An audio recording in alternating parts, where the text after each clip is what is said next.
बिहार की राजनीति में जिस तरीके से दो नाम तेजस्वी और तेज प्रताप बोल रहा है, गूंज रहा है, इस दो नाम ने कहीं न कहीं बिहार की राजनीति में महाभारत छेड़ दिया है और छेड़ना भी लाजमी है, क्योंकि आपको याद होगा कि किस तरीके से तेज प्रताप खुद को कृष्ण बता रहे हैं और अपने भाई तेजस्वी को अर्जुन। नमस्कार, स्वागत है आपका न्यूज़ बिहार के यूट्यूब चैनल भारत लाइव में। महाभारत की बिगुल फूंक दी गई है और आने वाले अगले 4 महीने में बिहार में लोकसभा चुनाव है।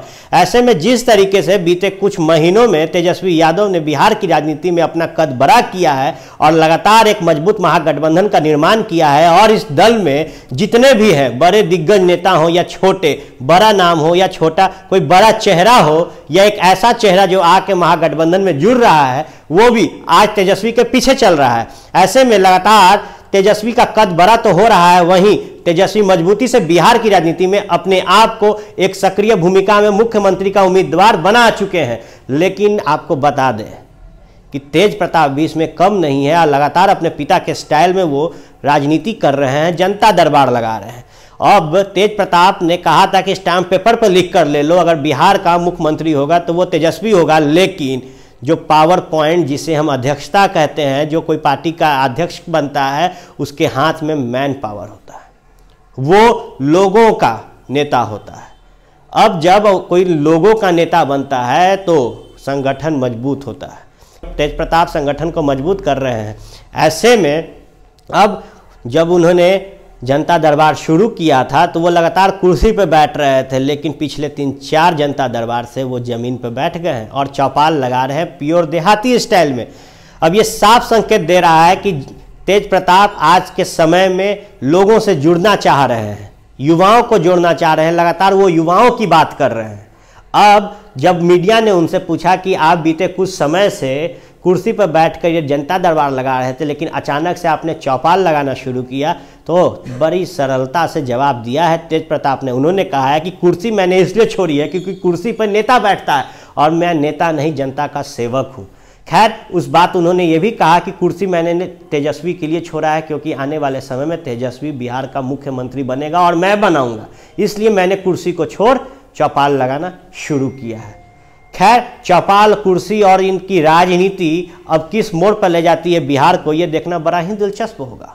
खैर, अब इन दो भाइयों ने लगातार अपने सक्रियता से बिहार की राजनीति का माहौल बदल दिया है और लगातार ये हावी भी हो रहे हैं एनडीए सरकार पर। आपको याद होगा कि चाचा भतीजा का भी रिश्ता इन दो भाइयों ने ही शुरू किया था और लगातार नीतीश कुमार को चाचा कहते थे, क्योंकि 2015 में जब विधानसभा चुनाव हुआ था तो महागठबंधन में नीतीश कुमार भी थे और नीतीश कुमार वहां से जीतकर एक बार मुख्यमंत्री बने थे और तेजस्वी यादव उप मुख्यमंत्री थे, वहीं तेज प्रताप स्वास्थ्य मंत्री थे और दोनों भाइयों ने काफ़ी अच्छा काम भी किया था। कुछ विवाद उन पर लगे थे, घोटाले भी सामने आ रहे थे, लेकिन अचानक से 1.5 साल के बाद नीतीश सरकार ने महागठबंधन का दामन छोड़कर वापस अपने पुराने साथी एनडीए में चले गए थे, जिसके बाद दोनों भाई ने इस कदर अपने राजनीतिक कद को ऊपर किया था और लगातार विपक्ष और खास कर नीतीश कुमार पर हमला भी किया था।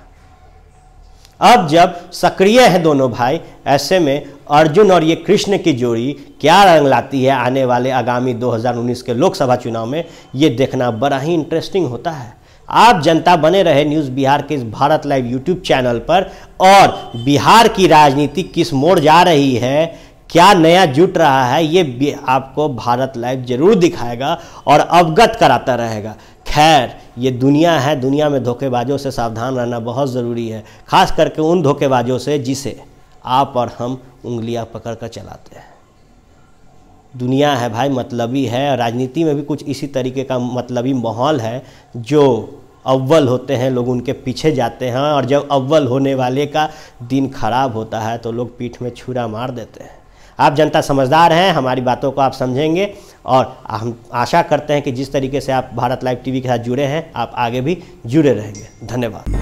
हमारे फेसबुक पेज को लाइक करें, ट्विटर पर फॉलो करें न्यूज़ बिहार लाइव, और साथ ही साथ हमारे यूट्यूब चैनल को सब्सक्राइब करें। सब्सक्राइब करने के बाद बेल आइकन दबाना ना भूलें। धन्यवाद।